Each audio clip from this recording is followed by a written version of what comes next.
So good morning. Welcome to another episode of Better Business, Better Life. I am here today with the CocoVinny. And for those of you who are avid kind of entrepreneur followers like myself, you will have probably seen CocoVinny on the Shark Tank and possibly also The Profit. So welcome, CocoVinny. Lovely to have you. Thanks for having me. Oh, my absolute pleasure. As I said to you before we came on the podcast, I've been a little bit of a fan from abroad, so I've been really keen to catch up with you and see what's going on. So 2017 was the Shark Tank, wasn't it? That was when you first became. That was the entree. Yes. But before that, you've had quite an interesting life. I didn't realize, but would you like to give us a little bit of your story before the whole Coco Taps thing started? Yeah. So, I mean, I've been an entrepreneur since I was about 16. So a lot of different ventures. The venture right before I started Coco Taps, I was in an internet gaming space. It was the only free to play legal internet poker site in the United States. And it was an amazing adventure. I raised millions of dollars in capital, and I just came to a brick wall, so to speak. I guess I call it my quarter life crisis. And so that's when I just went kind of walkabout and learned how to figure out what I really like for me, you know? So that was the main. Hold on one sec. Sure. What's that? Sorry, there's like a noise back there. Anyways, Okay. So that was like really the start of my kind of self-discovery on what I like, what's good for me. And I realized that three things that are the most important to me were whatever I did next, it had to be good for people, had to be good for the planet, and it had to be fun. So those are my three like non-negotiables. Yep. Covered the coconut, and that's how it all kind of started. And I'm going to ask you a little more about that and how that all came about. But before that, would you mind sharing with our listeners a professional and a personal best in your life so far? Yes. So so far in my life, or just in the week?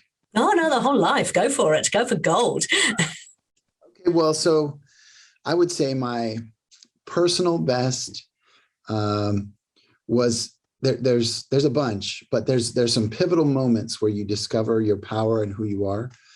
And one of my personal bests was when I finished the Ironman.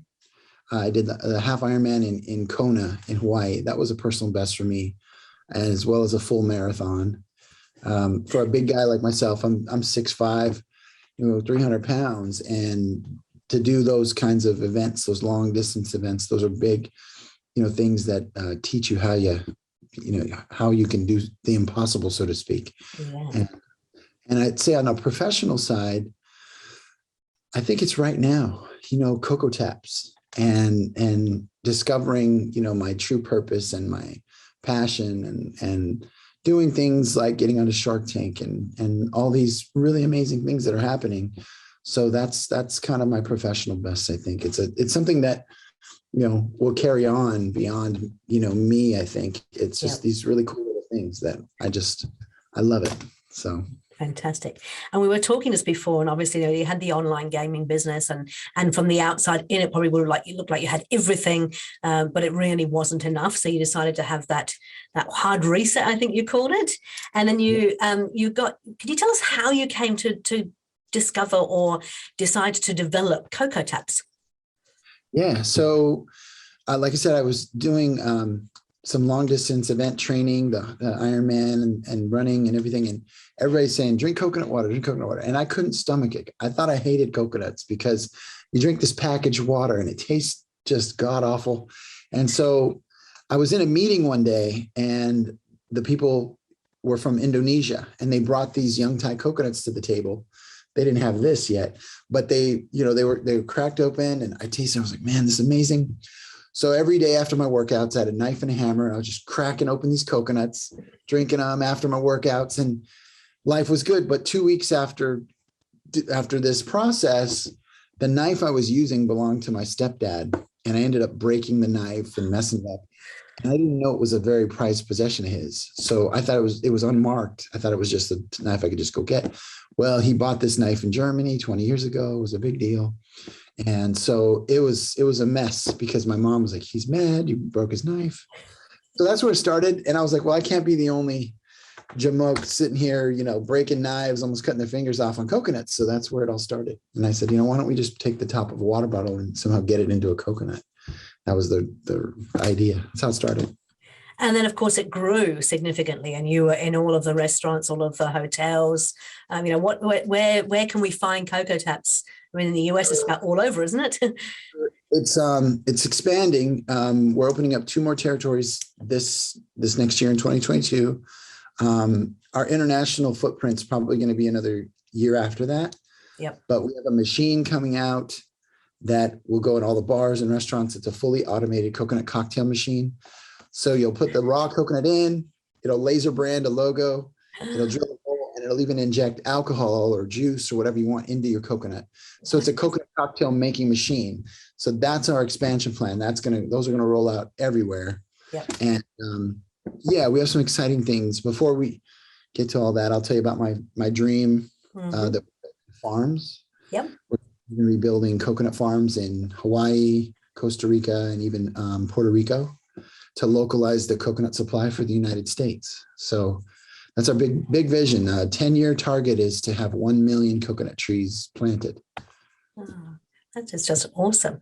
So tell me, I obviously know that you're using EOS in your business. And so when you talk about 10-year targets, for me, it's like, oh yeah, of course. So I expect that. But not every business owner has those sort of 10-year targets, 3-year plans, all those things. It's one of the beauties of EOS. It gives us a chance to kind of full plan. How did you come across EOS, and why did you bring it into your business? Well, one of my friends and clients of previous business, Shelly Woodrow, and she just she'd been going through all this training, and she told me about it, and I was like, wow, that sounds great, and this was pre-COVID. So we started, and then COVID hit, and it was just it's probably one of the best things that could have happened to us during COVID, because we did everything remote, but it was still helpful to go through these processes and still learn how to pivot and learn how to adapt and adjust to what's going on and adjust the targets and make new ones, all that stuff. Because it would have hit you pretty hard, right? The COVID lockdowns over in the US.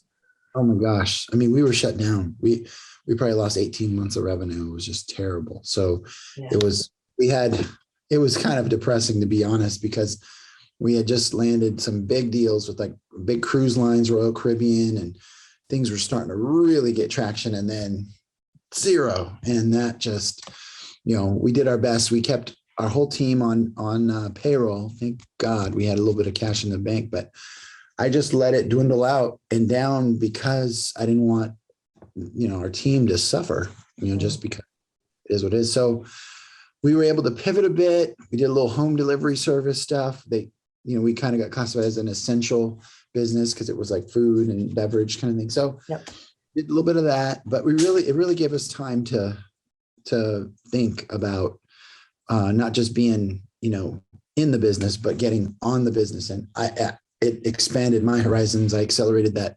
Tap-O-Matic machine that I told you about. And a lot of good things come out of it, though. And so how do you think you would have coped if you hadn't been doing EOS at that time? Because my understanding is it does bring the team together. It gets you thinking about longer term, not just the day-to-day stuff, but give me your experience of it.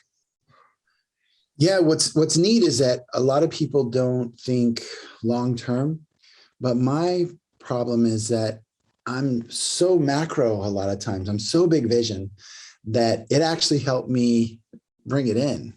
And so the 10-year target is actually like, the 10 years like the 1 year to me, because I was in an 80-year plan kind of thing. I was like, oh, I got this, I want this. And then it's like, oh no, let's do it 10 years. And so it's been great. It's helped our team focus. It's helped me focus. Measurements, KPIs, managements, all that stuff is just really helpful. And it's helped wean out, our core values. Having our core values has really helped us hire and fire very, very efficiently. So there's just some really great things that have come out of it. Tell me about the hiring and firing using the core values. Like it's something we talk about all the time, but how does it work in practice?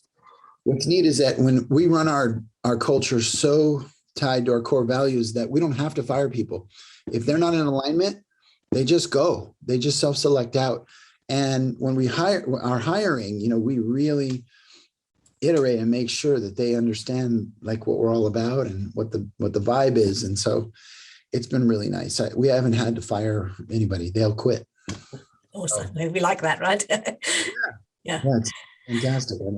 You know, and I mean, I know you're a big picture thinker. I can see from obviously your other experiences as well. But did you know you were a visionary, and did you have any understanding of what impact that can have on the business? I guess I knew, but with this whole, you know, all the tests and all the different things that we do, it's even giving me more insight into it. So, yeah. I mean, I'm what they call it, a quick start. So I'm like a 10. I don't know. Oh, I'm a 9. That's pretty good, but 10. Wow. Yeah. I was like, okay. So yeah, I mean, so yeah, you learn. I'm learning about all this stuff. So yeah. And I'm assuming you've got a good integrator who balances you in the business. Oh, definitely. Yeah. We've got Ashley and Coco Rob. They're really good at keeping me in check there. Excellent. And so I'm just wondering, so I mean, a lot of people, I'm from New Zealand, as you know, and we are currently in day 71 of our lockdown, I think it's our 5th lockdown, and it's getting frustrating because people don't quite know what's happening. And for a lot of people, they go, well, I don't want to start anything new because I don't know what's going to happen. I try and argue with them and say, well, actually, this is the perfect time to be looking at it. You must have gone through something like this when COVID hit. You know, did you have we should put everything on hold, or? Well, yeah, I mean, I stepped on the gas hard. So I doubled down on our R&D, the development of the machine. I doubled down on fundraising. Yep. I was actually reaching out to investors and raising money through the pandemic. So I was able to raise close to $1 million during that time in the pandemic.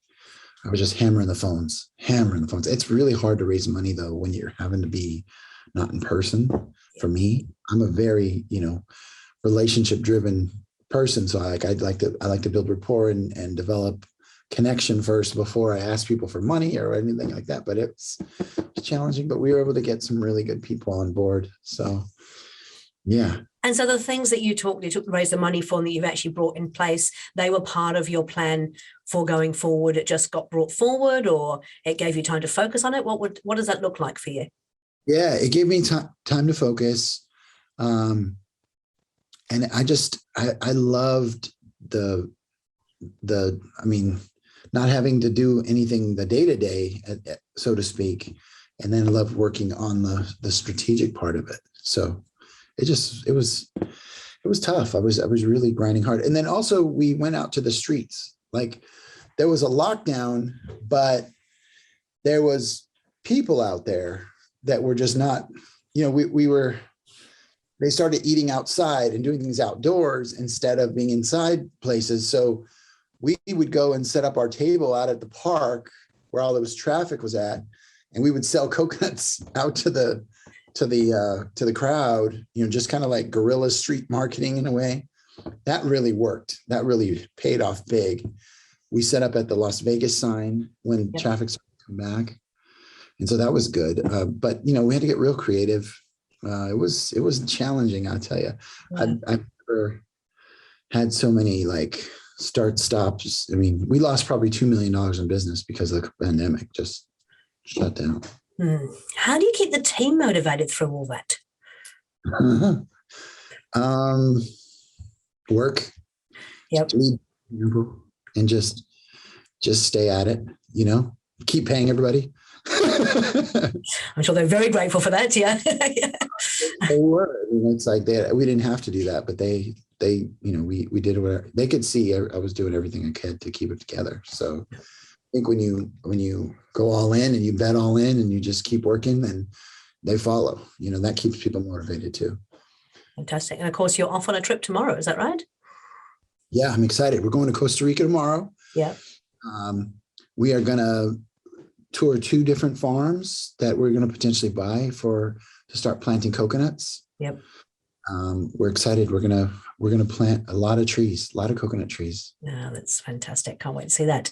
So just from an overall point of view in terms of business, we talk about this whole hockey stick growth. Well, I don't, but universities do and say this is the way that business grows and it's all beautiful and smooth.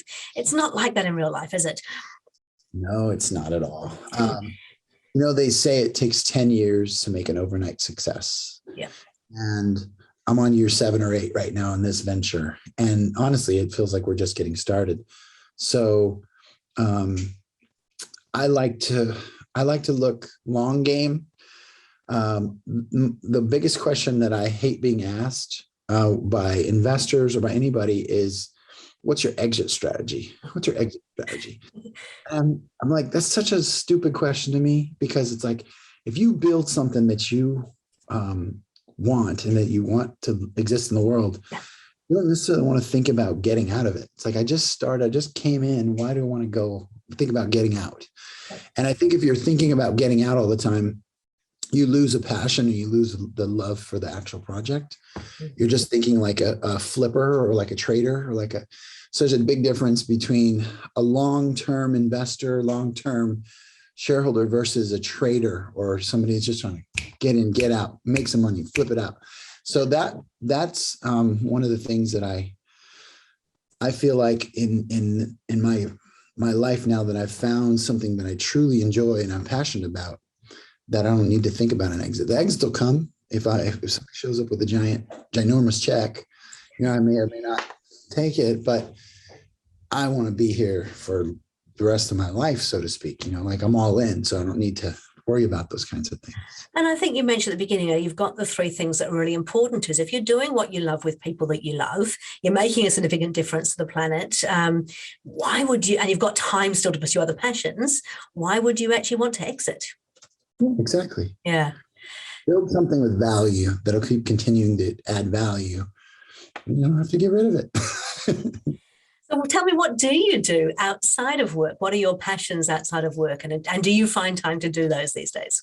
So it's been a little challenging because coming out of COVID, we just been gangbusters and just go, go, go, go, go. Yep. I love riding my bike. I like exercising, although you can't really tell right now.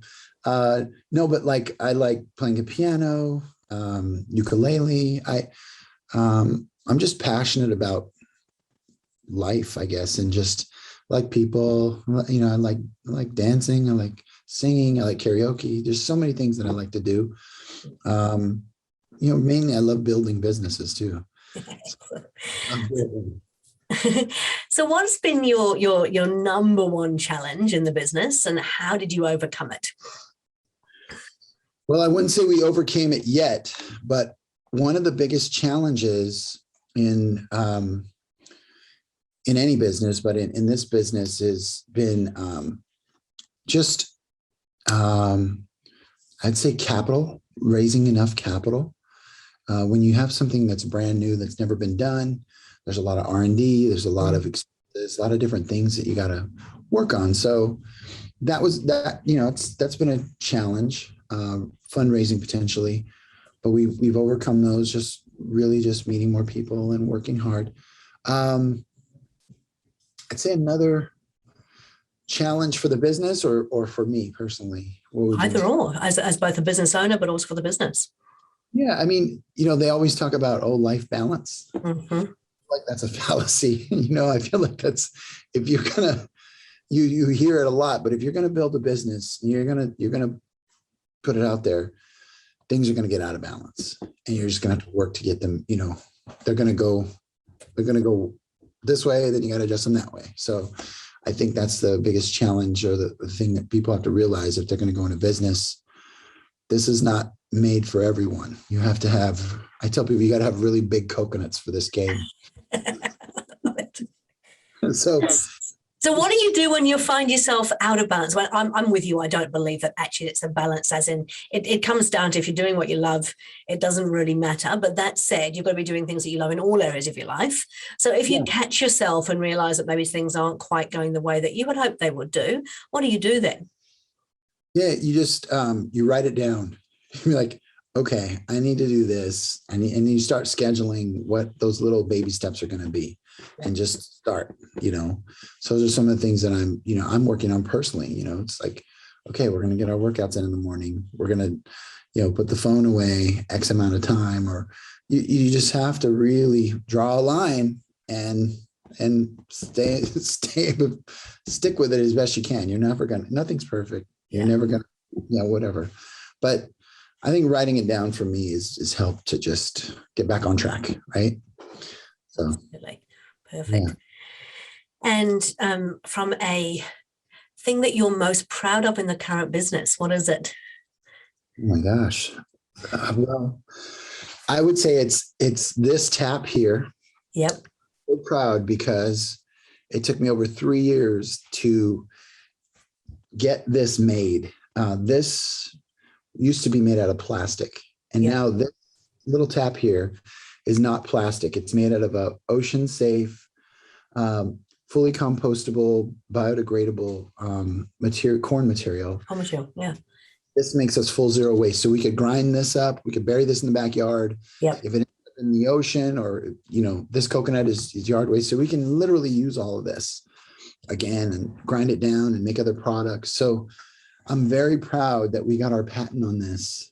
And it was really difficult. Like the tap and the cap has been this was a challenge to get something that's not plastic. Yep. And this is amazing. It performs like that. We found some partners called Beyond Green in California, and they helped us make this real. So this was a dream. And I'm extremely proud of this. And also the Tap-O-Matic machine that we're building. I know that sounds so exciting. I'm really thrilled by that. Yeah.